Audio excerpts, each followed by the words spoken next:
It's been a year now since Russia began their invasion of Ukraine. For the time being, Ukraine is putting up a fight against Russia and taking back the rightfully owned lands. And with more NATO countries delivering more weapons, tanks, and ammunition, this momentum for Ukraine is likely to keep on going. We still don't know how long this war will last. An ending doesn't seem to be in sight. This war could very well last another year or even 2 years, depending on the unnecessary stubbornness of Russia's leadership. Truthfully, it can end rather soon if Vladimir Putin pulls his troops out of the country, but such a move on his part is unlikely.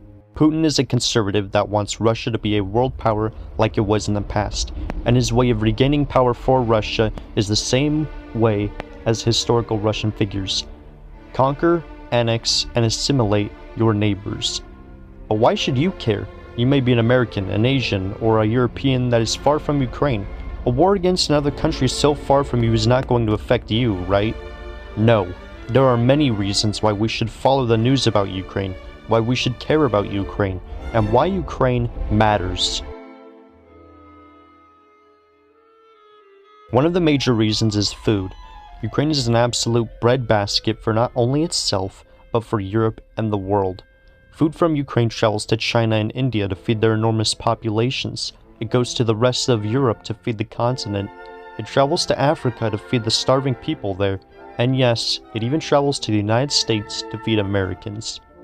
Back in June of 2022, the United Nations made it clear that due to the war, farmlands were being destroyed, food was being blocked by Russian ships to leave the country, and a food crisis for not only Ukraine, but for the world was a very real threat. Right-wing conservatives in the US often blabber about how the world is doomed and will suffer a food shortage. Yet they seem to not care about Ukraine, even though Ukraine holds a significant amount of the world's food supply. We're spending all this money to liberate Ukraine from the Russians. Why are we not sending an armed force north to liberate Canada from Trudeau? And I mean it. Another major topic is Russian expansion. Ukraine borders Poland, Hungary, Slovakia, Romania, Moldova, Belarus, and Russia itself. You might notice that all of these countries mentioned are former Soviet republics, once being occupied by the Soviet Union. A major goal for Vladimir Putin is to regain Russia's prestige. Because of this goal, he will very likely want these countries and/or territories to return to Russian influence or annexation. This is evident as rebellions by the Chechens were crushed, an invasion of Georgia in 2008 was underway, support of a Russian-friendly Belarus who sabotages the West, and now an invasion of Ukraine. Is clear that Russia's leadership want nothing more than to expand and regain what the Soviet Union and Russian Empire once held. This is dangerous for all of us in the world.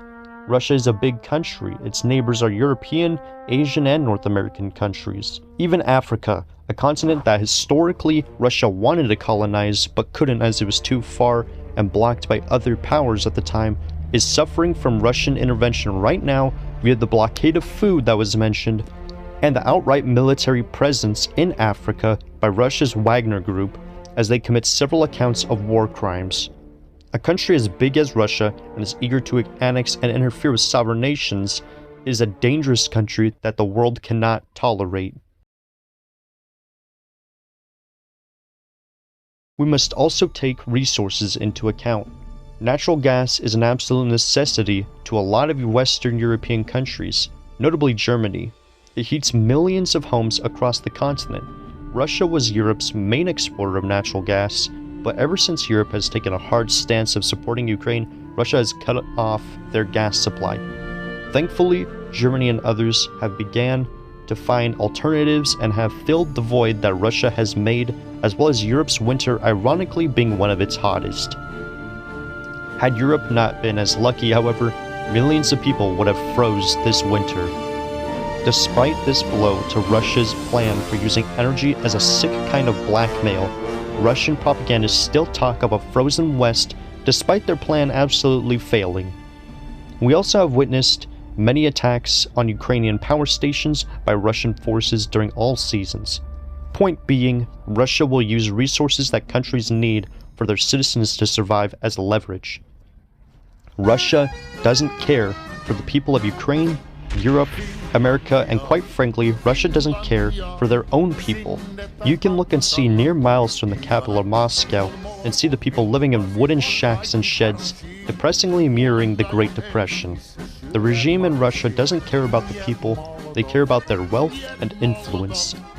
If Russia were to annex Ukrainian territories or even the whole country, resources such as natural gas and food will be under Russian control, and therefore these vital resources will not be reaching Europe and America unless these countries bow down to Russia's demands.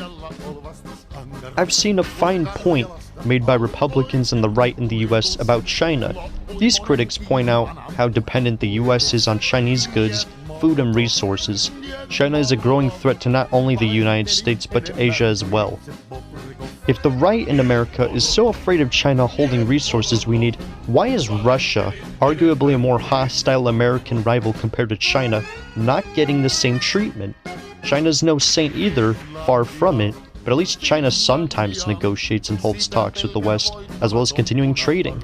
Russia has refused talks with the West on multiple occasions, invades their neighbors, and holds food and heat as hostage against the West. Why would any self-respecting and patriotic American want Russia to hold these resources when they have held such important goods away from us and our allies?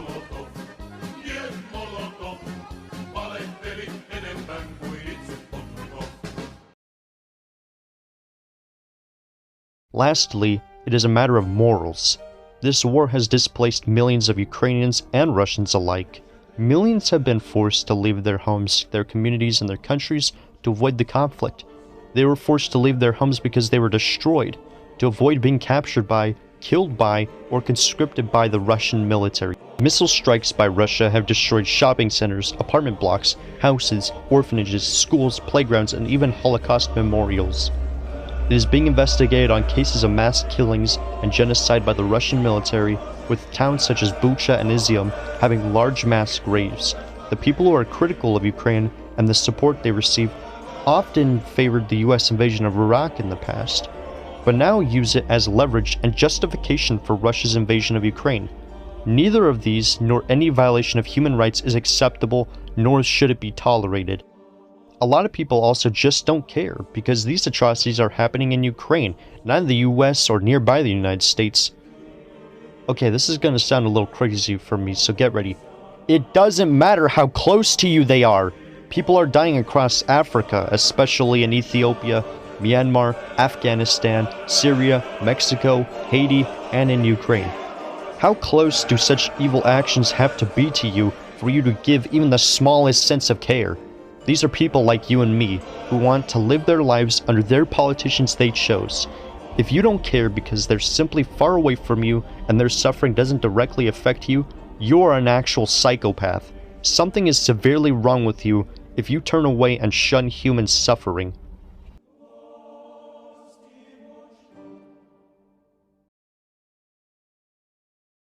I have my personal reasons for supporting Ukraine as well. Years ago, I befriended Ukrainians who moved to the United States from Ukraine. They were eager to learn our language. Noticing how much more of a bond they seemed to have as they spoke a common native language and wanting to welcome them, I began learning their language as well. This was the start of my realization of just how much I love learning languages. Speaking in different tongues and with native speakers was an awesome experience and practice. I lost contact with these friends due to moving, but our mutual friend had temporary contact with them. This was all years ago before the invasion.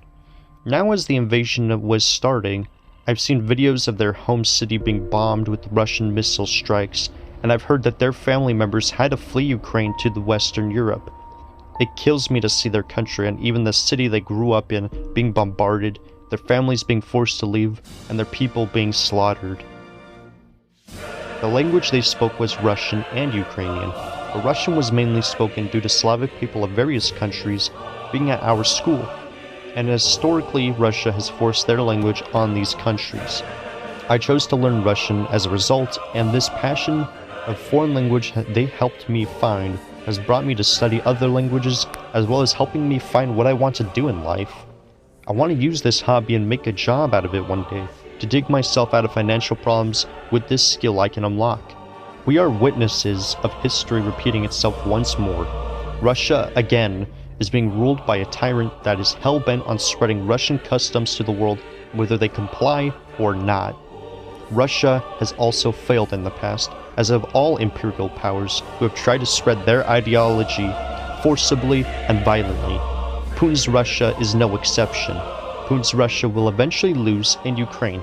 It will lose its influence in Belarus, Central Asia, the Middle East, and it will lose its support in Russia itself.